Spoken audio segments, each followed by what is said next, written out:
How to Create Your Own Lane with Kelsey Nicole Nelson. Hi, friends. It's Diane here, and we have a great show for you today. I have an amazing, talented woman that is a multi-potentialite and quite gifted. And you'll learn about her story and how actually to create your own lane. Because in fact, Kelsey has been doing it all along. And I don't think she's going to stop anytime soon. So I think it's going to be really exciting. So get your favorite beverage. Make sure you have a pen or something to take notes with us. And we are going to talk to Kelsey about creating our own lane. So Kelsey, welcome so much to the show. Thank you so much for having me. An honor, delight, and privilege to be here. Excited to speak with your listening audience. And thanks so much for that great introduction. I'm already ready to get into it, Diane. So tell us a little bit, like when I was reading your bio and learning about you, and I already knew about you before anyway, or at least what I thought I knew, Yeah. And I loved that, like in high school, that you were interested in academics and athletics. Yeah. That's not the most common combination, as we all know. So tell us a little bit about that, and then how things kind of got started, because you were young when it got started, and there's a lot of young people that listen to the show. And so I want them to see that you can start your creating your own lane young. Yeah. Well, first off, thank you for making me still feel young, Diane. Some of the kids now, they're like, oh my gosh, you could be my mom. And I'm like, no, don't say that. All right. Even though I probably could. But no, it's an honor and a privilege, obviously, to just be able to share my story. I'm always hoping that it resonates with somebody else out there, because so many people inspired me. But as you said, in high school, I've always been this person. So my parents, just a little bit of my background, I grew up in the DMV area, but I used to spend my summers in Jackson, Mississippi. And so my parents would send me down there because childcare in DC area was just too expensive. So they sent me down to Jackson to go live with my grandmother. But of course, having that kind of East Coast living and then deep Southern living, I felt like I kind of grew up in these two different worlds, but it really helped to shape me and who I am. And so my parents, always said, you have to do good in school. Education was the first thing. Like there's no excuse for not getting good grades. But also I grew up in this sports family, this football family. My dad went to Maryland State University. And so football was like one of my earliest memories in life. Like I grew up, with football posters in my room all over, and basketball. And that's what I ended up loving. And, my parents had always told me though, you do good in school, you're going to be all right. And also I had no nonsense type of parents, Diane. So I wasn't going to be able to do anything if those grades weren't looking right. And I'm thankful for that, and that's part of the reason actually why my parents moved from Mississippi to Montgomery County, Maryland, because they didn't feel like they wanted to have kids, but they knew that the school system down there just wasn't the best one. And they wanted to make sure that their children had more access to opportunities that they didn't have. And that's really important because, like my lineage, I come from my great grandparents were sharecroppers. My grandmother and grandfather only went up to the 8th grade. And my mom, she went to 2-year college, Heinz Junior Community College, but my dad got his bachelor's degree. And so for me, they always just wanted me to do more, be more, and honestly, just give me that American dream. And so in high school, I actually loved like academics. Like I loved classes. I loved learning about new things. I was always that person raising my hands, asking questions. And, my parents, they helped me as much as they could. But, a lot of times with homework, I went to a bunch of daycares growing up and after school programs. I'm a Boys and Girls Club kid, and I was getting help there and stuff. Right. But I was always that kid, like for the short essays, I'm like 500 words. Like, what do you mean? Like, I want the long essays. So I always had a lot on my mind and a lot to say. And I was just like one of those people I'd say was like naturally gifted writing. Like, I feel like I always was a strong writer because I used to read so many books. Like I remember in elementary school, they used to have a contest for whoever reads the most books. They give us these free Pizza Hut coupons. So still to this day, Pizza Hut pan pizzas are like still one of my favorites because I remember getting those for free when I was a kid with my free book coupon, because I would win all the literary contests. It was so much fun. But I think that's like where my inspiration came from. Like I always just wanted to do and be more. I would run into watch the news with my parents at night, seeing these people on TV. And I was like, Mom and Dad, how many people are they talking to? They're like thousands and millions of people. I'm like that person is talking to all these different people. And, I'm growing up in this suburban town. Like I want to be able to storytell and reach that many people. And so for me, I needed to get there, especially since I didn't have any connects in the journalism world. I was going to have to get it done writing, but also since I love sports and I was always a competitive person, I thought it was meshing the two. So I always believed in being a student athlete, and that's exactly what I was. And there's always a student part before athlete. Sometimes people forget that. And unfortunately in sports, and I was somebody that got injured a lot as a kid, as much as we think we can play and do stuff all of our lives, your body will tell you differently. But the great thing about the mind is that it keeps going on and on and on. And something I picked up early on, my favorite quote from one of my idols, Oprah Winfrey, is education is the key to unlocking the world, a passport to freedom. And I love that quote just because with like education, I saw that you could be anything. You know, you meet doctors and lawyers, and what do they all have in common? Just those advanced degrees. They studied hard, they worked hard. And so that was my journey. Lots of hard work, Diane, Right. lots of extra classes in school, staying Yes. after, volunteering for clubs. I was editor-in-chief of our high school yearbook for 2 years. I was news managing editor for a high school newspaper, The Howl, for the Clarksburg Coyote. I was going to look for stories. I was going out to do interviews. I was kind of always going above and beyond. I think that's kind of the theme of what I was always doing for school. It wasn't just enough to be average. I wanted to be more. And I think that's kind of how I got like my niche and grit to see what it would take in the industry early on in school, just knowing that, you know, to really get opportunities, you had to stand out and people had to see your passion for things. And that's kind of what I've always been able to do. So that's kind of how I started. And of course, it went from high school journalism to going on to University of Maryland, becoming a journalism major, even though I started psychology because I listened to other people and they told me journalists don't make money. So I was super scared to go into a field where I like wasn't going to make money. And then I got to Maryland. I was sitting in my psychology classes, Diane, and nothing was resonating. I didn't have that burst of energy. Like there was just that spark was gone. So I could do the work, but the passion was gone. And if you can't tell by now, I'm a very passionate person about what I do. No and evidence. you guys couldn't tell that. And so I switched to the journalism major. You know, the rest was history. Like it just felt like home. And then, of course, I went to grad school after, because 6 months after graduating undergrad, I realized unless I wanted to work in a really small market, I wasn't going to go anywhere. So again, had to make myself stand out, have to do more. And so that's when I decided to go to grad school and get my graduate degree in sports industry management. So I had the best of both worlds, degree in sports, a degree in journalism. And then I had a chance to combine the two. And obviously that's how I got my early starts in the sports journalism world. And so that's how you created your own lane too. Like I'm listening to you and it's like, it kept going after it and above and beyond. And I got the same message growing up is, you know, they can't take your education away. Student athlete means student first, athlete next. Exactly. And exactly. There was a period in history and time when the schools got that kind of messed up a little bit. And now they're back on track again. And so it's important. Nobody can take our education from us. And another thing you bring up that I think is so important, hard work. Oh, yes. And focus and ability to say, I'm going after this and I'm going to work hard to get it. It's not like Kelsey sat back on the couch eating bonbons, wanting it all to show up and then being all demoralized when it didn't show up when she did. Exactly. You worked really hard to get there. And I like to point that out because I think sometimes people look at somebody like you who's accomplished so much and you do so much good for the world and go, well, oh, that's easy. And I'm like, well, she had to work really hard for a very long time. Right. To get there. Yeah. And so are you willing to put that kind of work in to get to your dream is usually That's what I say. That's the question. And, you know, again, I would just say, I think sometimes too, because we live in the social media world, right? People just see the glamour a lot of our jobs, not the hard work that goes behind it. You know, before I do a broadcast, not the 8 hours of research that I was doing before, going through game footage, you know, and interviews to get my notes together, right? They just might see me on the shot on the basketball court. Oh, she looks great. And she looks like she's having fun. But the only reason I'm there is because the hard work. And, you know, I always say, like, you know, sometimes, you know, people always say, is it luck? And I say, luck might get you in the door, but hard work is going to be what keeps you there and you being comfortable sitting there until you're ready to go and leave that opportunity. So that's why hard work is always the key. And hard work will never steer you wrong from anything or any opportunity. It's just getting the right people to give you that chance.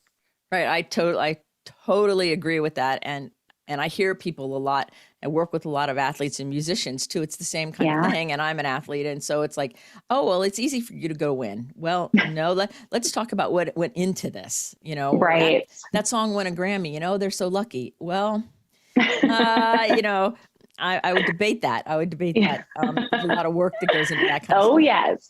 So I have an interesting question because, and I bet it's happened to you and I would love to hear about it. Was there times when you were in high school or college or even now in your career now where people around you just don't get you? Like where you're walking around going, there are people who are missing it. They just don't they don't see me, they don't get me. And if that's happened to you, what do you do? How do you handle that when people just don't get Kelsey? Like I get Kelsey, but what about the people who don't? Yeah, that's such a good question. And, you know, I feel like, especially because I do multiple things, sometimes people don't understand that. They always try to place me into this box but I'm so much more. I'm not just a sports and entertainment journalist. I'm also someone who has their own community action project. I'm a professor. I wear these many different hats and lids. And I feel like sometimes that can be hard. I think about all the people that sometimes don't get how I can just be naturally nice and bubbly. They're like, there has to be something wrong. No one's that nice and bubbly all the time, but not knowing I come from Southern roots. And like, I just generally believe like every day is a blessing for me to be here. And I do try to spread positive vibes and positive energy. But, sometimes I think that can be misconstructed as like someone who's weak or someone that could be a pushover. And that's very far from the case for me. But again, I give everybody the benefit of the doubt, and I do try to be positive and generate positive energy. And to be honest with you, Diane, I realized, I'm someone, and this is a lesson I had to learn as I got older, that used to live for others. And when I say that, I mean, I always was trying to impress other people. I was so worried what they thought. And I realized that I wasn't living for me, and I kept doing what other people wanted me to do. And I was being what they wanted me to be, but then I truly didn't know who I was. And so I think when you get control of your life and you truly find out who you are, you'll realize that sometimes there aren't just going to be some people that don't understand you or don't get you. And of course, all you can do is let your work speak for itself, right? Everything I put out there, if you get a chance to know me, you'll get to know the real me. But unfortunately, we live in a world where sometimes you're not going to get that opportunity. Like there's probably, everybody has haters. There's somebody out there that just doesn't like you, Diane, or me for no reason. We did nothing to them, but just something about us irks them. And I feel like if you put all of your energy, into people like that, you're not going to get stuff done. It's always putting your energy in the right place. I preach right now, protecting your peace. And that's something I'm very keen on and very big on. So of course, as much as you can, you want to put a positive, reputation out. Like for me, I'm glad that I feel like if anybody Googles me or looks me up, you're not going to find anything crazy, right? Because I work hard and, I try to be this person because I understand the position I'm in. I understand I'm a role model to people. There's people that look up to me. I understand I'm on a higher platform, to whom much is given, much is required. But at the same time, yes, there won't be people that get you. But for me, my brand is KNN. If you don't understand that, come on the journey with me. And I tell people, come experience, my journey with me. It's why I have a website you can go look at on my social media. And I try to show different sides of me through my social media and the work that I do.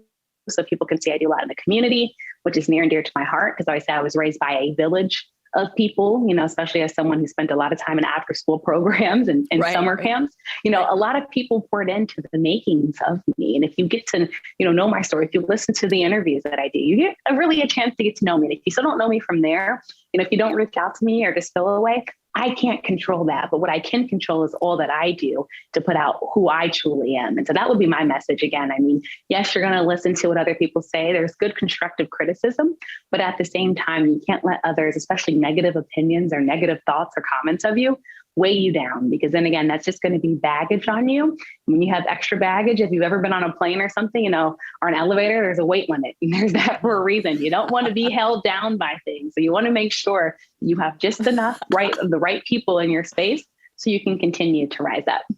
Yes, I love the weight limit idea. So about how old were you roughly when you realized that it wasn't going to work for you to continue to focus on everybody else first, and you had to really come within and follow Kelsey's heart and soul? Right around how old were you when that change started happening? Great question. So honestly, it was 18. It was when I was a freshman in college and realizing I was sitting in that psychology room because other people told me I should be there. Oh, you're smart. You should do psychology. Psychologists make a lot of money. You could do pre-law with that. And I realized even though I had liked that, I didn't love that. Journalism is truly what I love. And so for me, I felt like I had found it out later. And, people know my background, Diane. I had done pageants before and things like that. When you're in a pageant, and I love pageantry and I host a lot of pageantry contests now, but, you have to be perfect. And I realized, and I think even when I was 18, I realized that it's okay to be vulnerable and show the world like that we all make mistakes. For so long as a child, I thought I had to be this perfect spitting image, Kelsey, the honor roll student, Kelsey that's won the awards, Kelsey, the Miss Teen Maryland, and stuff like that. And again, you're putting this perfect perception out. And I was so afraid of failure, so afraid of stepping up. And when you have those limitations, it's hard for you to try new things. I remember when I was in psychology class, I realized this is not where I want to be. So I was that freshman year of college. I went to talk to my advisor and we really just talked. And she's like, I hear you talking about psychology, but you keep talking about the journalism angle. And I was like, she was like, yeah. So she's like, no, let's work on this. Both of them were limited enrollment programs, which basically meant there's a certain amount of students that can be in those programs. They're hard to get into and also pain to get out of. But, I found the requirements that I had to do. It meant I ended up doing an extra semester of college. So instead of being a May graduate, I was a December graduate, but my parents didn't mind. They just said, get out. All right, because my scholarship had ended and that last semester was going to be some money. And so I took 26 credits that last semester. So that was a lot. But, I did it. But that was my thing. I think when I was 18, I just realized, I think that's the good thing about going to college. You're really in your own space. I think that's a great kind of space for you to really find who you are. Because, when you're in your parents' house, and I love my parents, but, a lot of times you're doing so much for your family, and your high school friends that you grew up with. And, you're so tightly knit. When you go to college, and I didn't have my high school friends go with me to college, it was me, Diane, on campus, Kelsey Nicole Nelson, and I had to find who I truly was. I'm thankful for that freshman year. And even my psychology professor, I thank you, but thank you for helping me find out that I didn't need to be in any more psychology classes unless it was an elective and not for the main major. Right. I know. It's like, and so that person just kind of like an angel dropped in and helped you say, follow your heart. And that's really great at 18 because so many people, I talk to people every day that kept pleasing others, pleasing their parents, pleasing what they thought the world should have them do, and really missed a lot of beauty in their life. And then they wonder why they're depressed and upset. And I'm like, well, follow your own heart, do your own thing. So you're a living example of when you wake up and get in alignment, great things happen. Yeah, completely agree. So on this really fun road that you're creating, have you had any dark nights or any really difficult times where you're like, I don't know if I'm doing this. This is crazy. Like where it was really, really hard. Will you talk about one of the examples of something that was really hard for you? Because I think sometimes people think, oh, that's easy. She's just doing this, da-da-da-da-da. No. No. That's not how it works. It's not just a straight trajectory thing. Oh my gosh. Yes, that's a great question. Because, again, I think in life, we're planning for our lives to go like this straight line that we can easily plan out. And I found that out after college, realizing that I had done all this work in school. I had done 16 internships. I got really great recommendations. And the job offers, Diane, just were not there. So it was like a wake up call to me that it doesn't matter if you did good in school, it was so much more. And then that's when I learned the power of networking. I think a perfect example I can give you. So just now I recently signed on to be a national NBA reporter with Valley Sports National. So now I'm doing national work. But prior to the signing, I honestly had some self-doubt, and I'll tell you why. So I started a podcast called Listen In with K&N, presented by Fox Sports Radio back in 2017. And essentially I started this podcast because being in the DC area, I just didn't see or hear enough people that looked like me on air. And I was not getting opportunities at these big time stations, even though I thought I had all the qualifications. So lo and behold, I made my own lane, started a podcast, and this is where I had my own voice. And my podcast continued to just evolve. And I had all these great connections from all the internships I had done and groups I had been a part of. I had all these celebrity guests coming on, and my name kept rising. But mind you, I've done this podcast now from 2017. Think about this year, it's 2022. And I just felt like I had a couple of sponsors, but no one big. And I just felt like I wasn't getting those opportunities that I needed to get. I was getting a lot of regional, more local opportunities, but I felt like what I could do, I just wasn't getting it. So part of me was like, I work in education too. I've done sports. I'm like, is this a sign that maybe that this is not going to go anywhere? And I put deadlines on my goals. I'll be honest with you. And so I turned 30 this year. That's like a monumental year for me. And so I have had things that I want to do before I turned it. And one of those was becoming national. And I told myself, if I don't get it this year, I truly might think about another career path, because I'm like, I could do other things and probably make more money doing them than just waiting for this national gig to come.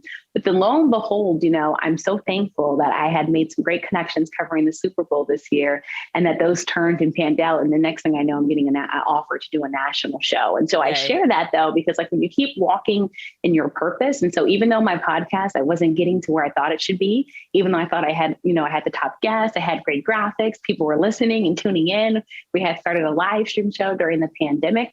I still kept doing it, and I still kept doing it to a high level. And I think my biggest thing there, though, is that you never know who's listening and you never know who's watching. And so sometimes when you have those moments of self-doubt, you just need that spark or that intuition. And so I had people that I would talk to and Kelsey, you've got this, but you can't control the timing of things as much as we want to. Patience has been the hardest lesson for me to learn because, when I work for something and like, I want it, I want it because I'm a competitive person, Diane. I felt like Right. you do something, it should come, right? But that's not how life happens. That's not how, you reach your goals and opportunities. And so I think we all have that too. And I think it's not bad to, doubt yourself sometimes. It's human. I always say you should bet on yourself. But again, if you're human and being critical of yourself and know that you are going to be probably the hardest judge of yourself, and I'm definitely my hardest critiquer, that is going to happen. But again, this is just this year I'm talking about that I had this doubt. But lo and behold, again, just this month, I signed on to do national reporting sports work, and it's been a whirlwind, so far. Congratulations. And thank you. Thank you. So thank you for allowing me to share that example. And also know, again, this goes back to my lesson before. I had to learn how to be vulnerable. Like before, I didn't know it was okay to tell people all the no's that I've gotten. I've gotten over like 300 no's for jobs before. I thought that made you look like imperfect, but not realizing that all those no's, Diane, led me to my eventual yes. And that no was not right now with you, but it was not a no, never. And I think sometimes when we hear that word no, we think it means like it's never going to happen. And that's not true. Sometimes that's just steering you on the right path that you were actually meant to be on. And I think that's what my path, my winding, crazy path in life, has led me to obviously being here in this moment and now being able to connect with you. Right. And so, also too, because you are somebody who is ahead of the curve, that's what gifted and talented people are. Yeah. People will figure out that they made a mistake saying no to you in about 2 or 3 years. They're going to go, right. Oh, wait a minute. Whoa. It's because you're 2 or 3 years ahead of your time. And I appreciate in that way. And the sports world and the culture of journalism and all of those things are, it's a slow moving thing. It's a slow moving, like a freighter. It's not moving very fast, and it doesn't change directions very fast. We think it should, and we would like it to, but it doesn't very much. And so unfortunately, here you have a young, really beautiful woman who's educated, who's also an athlete, who has a skill set that is probably beyond most of the other people. They don't know what to do with that. It's like, it's the status quo group in the world. It's true in your field. It's true in my field. It's true everywhere. The status quo group looks at us and goes, I don't know what to do. Right. So they say no because they don't know what to do. And so the discernment is their no is not a statement of your value. Their no is a statement. I love that. Right. Is a statement about them. Right. Yes. Yeah. Right. And so that's what I'm hearing when I'm listening to it. And I'm like, you're completely right. And what you said is so big with the value part. You have to realize that you create your own value, right? And don't tie your value to a job or anything else. Your value is what's within you. And no, like a job, that's a stationary thing, especially now, the way that people, especially the young Gen Zers and millennials now, they're not just sticking to a job because they're realizing that their value is so much more. And sometimes, and I'm a person that has switched multiple jobs and I freelance, and it's especially because you have to make sure that you know your value, but also that your company knows your value, right? And that's so important because you want to be in a place where you do feel valued and not that you're just a dispendable value that they can get rid of at any time. Right. And I think that's important. Like I always say, go where you're celebrated, not where you're tolerated. Yes. Cannot say that any better, Diane. And it's so true. It's true. It's really true because, I remember I was watching college football championship playoffs. Oh, yeah. Because I'm a big sports person. I love football. I was raised on football, being in Florida. And, and I don't remember I don't even remember the game now. So I can't quote it exactly. However, there were some people who were announcing a certain game. It was near the beginning. It was one of the lower playoff games. Okay. And I'm like, I at first thought it was a commercial. And then it took me a minute to realize they were going to be announcing the whole game. Yeah. And I'm like, I can't watch the game. I couldn't do it because I kept stumbling all over them. So as you could tell that there was something, how they were chosen. Maybe they didn't want to be there. I don't really know. All I remember is it was the very first time in my life where I'm like, what is happening? What is this? What is it? And I still can't even answer the question. And I'm like, Wow. well, wow, okay, well, it's okay. There's another game on. I watch the other game and I don't worry about it. But I think it matters that we know our value and we step into our authority of what our value is. Because Completely agree. I have a hunch that those people, the reason why I felt what I felt was Yeah. they didn't step into their own authority. Mm, That mm, was my sense. I don't know. I could be totally yeah. wrong, but it kind of sounds like that. So if somebody's starting out and they want to get into journalism or especially sports journalism and they're a Yeah. woman, Oh, yeah. okay, what would you suggest for them? That is a wonderful question because that's a question I get all the time, I'm sure especially you from do. young female journalists. And, I think the biggest thing I always tell people, like especially when I'm asking, what is one thing I wish I knew? It's to be your authentic self. I think, growing up, I tried to mimic so many people that I looked up to or so many people that I thought was great. But people know when you're real and when you're being true to you. So I think for young female journalists, find your voice. Find your voice, find your voice, find your voice. And when you find your voice and feel confident in that voice, you are going to be able to move forward. That'd be my biggest piece of advice. And it's hard to do. I feel like when I say find your voice, that people might be like, well, that sounds easy, but it's not. But, when you find it and you own it and then you brand it, because now especially you want to make sure you stand out from the crowd, brand that voice so people know when they come to you, this is what they're getting. When people come to me, they know they're going to get somebody that's high energy, someone that's passionate about their job, someone that's a hard worker, but someone that's able to be witty and fun and bring like laughs, but also serious and able to talk about serious matters and issues. That's my brand. That's what K&N is. So I know that's what a lot of females have to do. And don't be afraid to use your voice. And I think especially in a lot of male dominated fields, sometimes, we feel like we have to be more quiet or that we shouldn't be talking enough.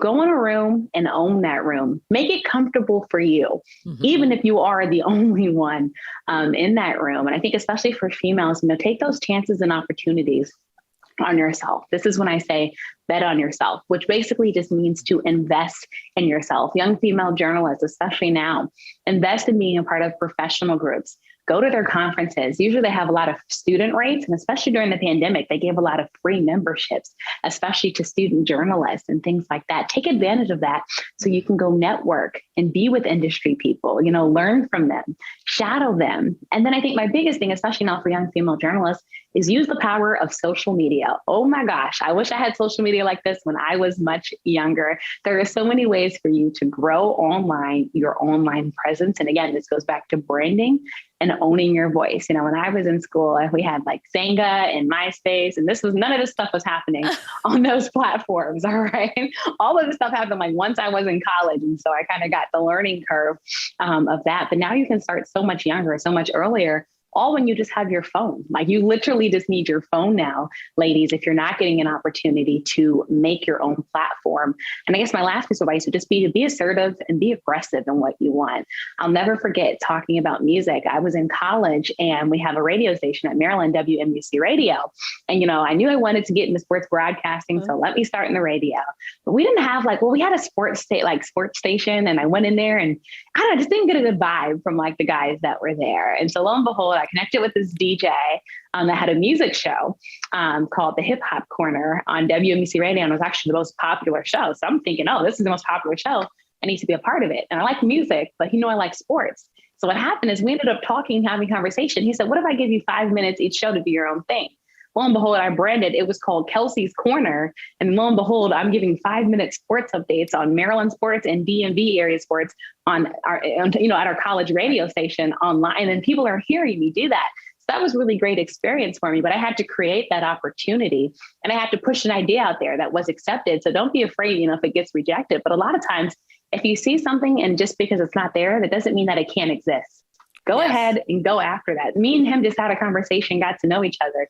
And next thing I know, I have my own segment on the top college radio show. Like that was a great experience for me. So never be afraid again to just use that voice. God gave you that voice, use that voice. And sometimes ladies, you might have to raise it a little, but whatever you need to do to get your point across. Right. And I think it's a really good point that just because you don't see it doesn't mean it's not possible. And and a lot of people who are visionaries, like you're a visionary, see things years in advance before the rest of the world kind of catches up. And so when we get a good idea or we see something or we set ourselves up for an opportunity, put yourself in position to receive it. And then you have to be willing to do it. Because a guy could have offered you the 5 minutes and you could have said, no, well, I don't know. I never did it before. And you could have backed out. You got to be ready when that opportunity knocks, It's like we ask for opportunity, but will you be ready, Diane, when it comes? And, honestly, I think back to my childhood. So even to this day, fun fact, I don't have my license, so I don't drive. And, growing up, my parents, I knew they couldn't get me a car. But, my parents always said, if you want to get somewhere, find a way there. And so this is when I learned the power of the bus system and the metro system, Diane, growing up in the DMV area. So if there's an opportunity that existed, I found a way to get there. Or I'd be able to call up my friends that had cars and say, hey, I need a favor, can you take me here? And I use that example just because if you want to get somewhere, find different avenues and different ways to get there. And that's exactly what I learned, whether it was public transportation and transit that I was taking to get somewhere or phoning a friend and calling a friend to get me somewhere. But the main thing is I was going to get there somehow, some way. I was going to end up at that place that I needed to be. I totally believe you. I love it. I love it. I love it. I love it. So what do you do for fun? Ooh, what do you like to do for fun in Kelsey's fun life? So what I will be doing for fun after NBA playoffs, because those have taken over my life currently, but honestly, I'm like a movie buff. I love going out to watch new movies, and I'm trying to catch up on new shows, Diane. On Netflix, I'm super behind. Everyone keeps telling me these new shows to watch. And I'm like, wait, I still haven't watched the ones you guys told me like 3 years ago. But also I like to be active. So you will see me if you're in my area in DC. It's not uncommon for me to go be playing a pickup game of basketball or being out on the sports field. Like I truly do like to be active. I also love going to concerts. Live music, one of my favorite passions. So if there's a good artist here, like I'm going to try to be somewhere in some good seats, like listening. I love dancing. Reading is one of my passions. I haven't got to do it for fun lately, unfortunately, because I've just been so crazy busy. I think my other time is just spending time with family. Like I love to laugh, have a good time. Lately, my friends and me have been going to more comedy shows, super fun. If you're a comedian out there, I'm the best person to have in your like seats because I feel like I laugh at anything because I don't know, stuff is just funny to me. So definitely invite me there because you always have one person that will like laugh at your jokes for the entire It doesn't show. matter the joke. Kelsey's laughing. I'm probably going to be laughing because I'm like, oh, I get this. And I'm like, I'll make you feel good. So I promise. So that's literally what and then I'm traveling. I should say travel. I love to go to new places, try new foods and explore. So that's something I'm trying to do more, especially as the pandemic is at least letting us get a little bit of grace and being back to travel. So if there's a place I should go, put it in the comments or something. I want to go there. That's cool. Kind of what I like to do in the fun time. That's cool. So do you have a favorite sport that you love to cover?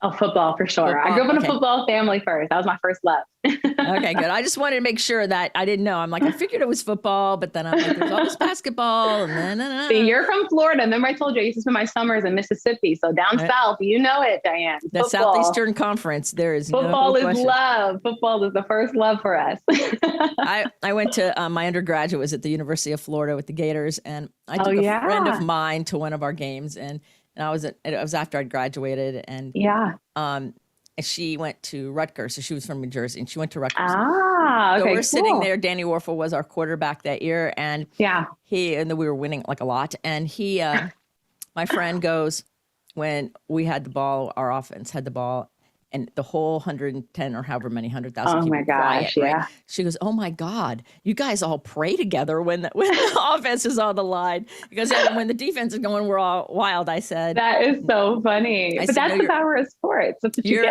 You're in Florida, and it's a different energy than in other places. You're in Gator country. You got to know where you are. And I love that example though, like you said, and funny story. So Florida was one of the schools I almost went to. They recruited me. They used to send me baskets of oranges to my house. But I'll tell you, the only thing that made me say no to Florida is because they told me the freshman rooms do not have AC. And I was thinking like, Florida in the summertime, no air conditioning. I looked at my parents. I'm like, I don't know. No. Florida, I hope you put AC in the freshman dorms now. Yes, you should have, because look at the great person that you missed. See, but it made out well. Got to become a Terp. Still have love for Florida though. That's okay. See, it's all good because it's really fun. So what is your most memorable food you've ever eaten in all of your travels? Ooh, my gosh. Yeah. Most memorable food that I've eaten. Oh my gosh. So I just had this caviar, but it had like, it was something on top of it. Because at first, when you hear caviar, you just think like when you hear about what it is, you're just kind of like, oh, like, I don't want to, oh my gosh. But it was, oh, I wish Diane, I could remember like what was on top of it, but it was some of the best tasting. But I guess since I can't remember that, oh my gosh, this is such a good question. I'm such a foodie and I'm trying to think. Maybe in New Orleans, actually. Maybe in New Orleans when I tried gator. That was different. Never thought I would eat a gator that I like am afraid of. Right. But I had gator meat and it was just, I don't know, I feel like stuff like that, like stuff that you never think you'll try. So I think gator might be an answer. The caviar that I can't remember what was on top of it. And maybe the other one that my friend got me to try was grilled octopus. Something else, Diane, that I never thought that I would eat because octopus is even on TV. Like they scare me with all their different like arms and legs. But somehow that grilled octopus was pretty good. So yeah, I love that. Even though I know my little sister, if she watches this, that's a vegetarian and vegan. It's like, but it was very delicious and tasty. Oh, that's hysterical. I love it. I love it. I love it. I love it. So I have one more question, one final question for you. Of but course. Before I ask you the final question, was there anything on your heart that you wanted to share with people? Of course, in the show notes, your full bio will be there with all your social media tags, so everybody can comment and find you. I've already followed you on all of them. Oh yay! So I'll have to follow you back. Yay, new friends. When the show comes out, everybody will know we'll be connected, and which will be really fun. And so, is there anything that was on your heart that you wanted to share to people to help inspire them that maybe I didn't ask about? Yeah, I think probably just a lesson that I learned this week. And so I'd say, like, let's just remember to have compassion for people and to not rip people down when they mess up. And the example I'm giving, so this week in the DC area, it's been a really hard week. If people haven't heard yet, but we had the passing of Dwayne Haskins, former Washington football team quarterback, former Pittsburgh Steelers quarterback. And he's someone that I actually had a chance to get to know since high school. And there was a reporter that broke the news, and the way that he broke it, people didn't like. But the way, as a society, we're so quick to rip people down. I wish we'd also take that time to build people back up. And that's to say, I think we all make mistakes in life, but, try to sometimes make a learning moment out of things before quickly attacking people. Mental health is huge right now. So you ripping somebody down, you truly never know what that will do to them, and it's unfortunate. And you never want to say, man, I have to take that back because you see something happens. I think that's honestly the message that's kind of been on my heart this week. I did a social media video about this, but let's just remember to have some compassion, respect, and dignity just for mankind and for human beings.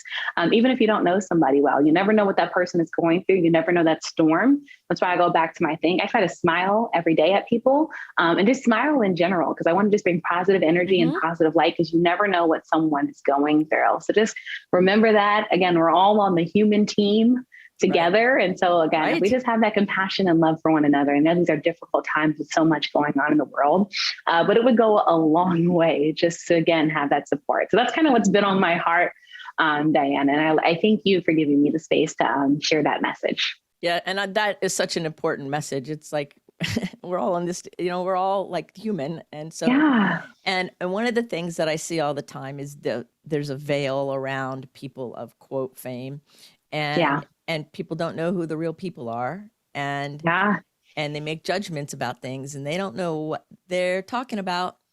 And a lot of the people I work with have that veil around them. Right. And they're not what those people are saying. They're cool. Right. They're actually really cool and neat, amazing. Beings. Get to know them. And so you have to, if you're going to invest in making a comment about another human being, invest in knowing them. Yes, get to know who they truly are. And invest in comments to support and encourage and move everyone toward a higher consciousness. I love that, Diane. Awareness. Yes. Because there's just so much nastiness, especially online. And I get it because a lot of people are hiding behind a keyboard and it's a lot easier to say things when people don't know who you are. But that's why sometimes you look at the comment section of things and they're just nasty. Right. And I just sometimes just wish just say things say things that you would want said back to you. And, just feel like as a whole, we could just be so much more positive. And I think this is going to help our next generation. Because again, I think we live sometimes in this nasty world and this cancel culture world. And, it's just so easily quick to dismiss people and to easily judge people instead of just getting a chance to get to know them. Again, I go into everything, giving people an opportunity and a chance. Now, if they mess up that chance or opportunity, Diane, that's on them. But I'm going to at least give you that space and that right. And from there, hopefully we'll continue to grow together. Exactly. I love that. I love that. And I'm so glad you said that. So here's the final question for you. It's my favorite question. I'm ready. And many people who listen to the show wait eagerly for me to ask this question. Ooh. And that question is this. So we're going to put a billboard up that the entire world is going to see Yeah. with Kelsey Nicole Nelson's quote. What is that Ooh. quote on the billboard from you So to the world? so I've actually always wanted a billboard. So now I hope you're speaking this into existence. I hope we're manifesting this, Diane, on the show. One day I'm going to be driving. I'm like, oh my God, nice to meet you. It's like, stop the car. Sorry for the traffic behind me. But I think what it would say for me, and I'm actually going to steal my high school quote, but it's what we do in life echoes in eternity. And I say that to say I'm very big on legacy and what I leave, like what I leave. I can't take any of my journalism work with me, when I go from this world. But the biggest thing I can do is how I make people feel. This is why I work with so many community groups, like Fight for Children, Special Olympics, like that feeling that you get when you volunteer with groups, when you mentor people. I want people to be able to pass that on. And so that's why my billboard would say, Kelsey Nicole Nelson. It'd be my favorite quote. And I'm a person that loves quotes. What we do in life echoes in eternity. Hopefully just as a, symbol of people remembering that, again, it's a legacy that we're trying to leave behind and truly making sure that we leave this world a better place for the person behind us. And that's what I want people to remember me as, not a journalist, not this like education philanthropist, but just someone that wanted to make the world better for each human being, and someone that wanted her legacy to be just that, not about the other accolades, but who she truly was as a person, right, and not everything else. Those are parts of me, but that is not me and who I am. I am so much more than that. Your essence is much greater. Like all of our essence is much greater. Exactly. Exactly. Jobs and things, those are nice, little pins that we have along our journey. But, at the end of the day, you can switch those pins, you can switch jobs, but you're still who you are. And you're still going to be bringing the best of you to wherever you are. I'm very big in bringing my authentic self to everything that I do, no matter what I do. And that's the fun thing about life too. It'll lead you on journeys. Never thought I'd be a professor, but lo and behold, I'm an instructor. So, it brings you to places and spaces, that you'll sometimes never think that you'll be in, but just make sure you're prepared for those moments. And my biggest thing is to lift as you climb. Always lift as you climb, because that's how you make a community stronger. That's true. Lift as you climb. I love that one too. I think we're going to do 2 billboards for you. I'm thankful. Yeah, I know, right? And friends, you have been listening to Kelsey Nicole Nelson. Now, I don't know about you, but I'm like totally jazzed and I have goosebumps everywhere. And we have barely scratched the surface of how she has been crafting her own lane and creating opportunity for herself and saying yes along the way. So check her bio out and follow her on social media. And I think we should probably do another interview at some point, because I would be honored.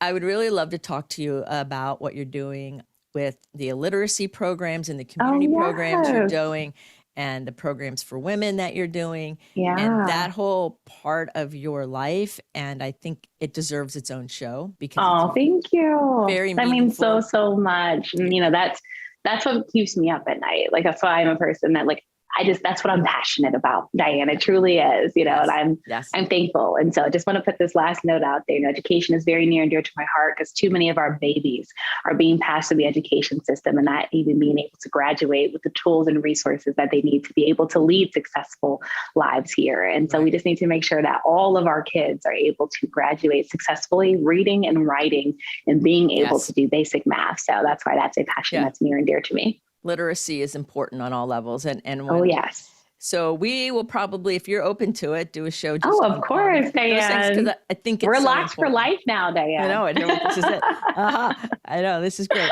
And so I want to thank you for being on the show with me. Thank you so much for having me. And friends, follow Kelsey and see all the cool things she's doing. And when you see her on whatever show she is reporting on, you can smile and say you heard her here, and support her and support other people who are doing good jobs. And so I want to thank you for being on the show. Thank you so much again for having me. Thank you to your listeners for tuning in. And thank you also for being a fabulous event host. So I thank you so much. Oh, you're so welcome. So remember, everybody, to put your face to the sun so the shadows fall behind you, because you're a rock star. You're here on purpose with a purpose. So go out there and let your light shine and be the magnificent person that you're meant to be. Stand in your authentic authority. Until the next episode of Someone Gets Me, my friends, be well.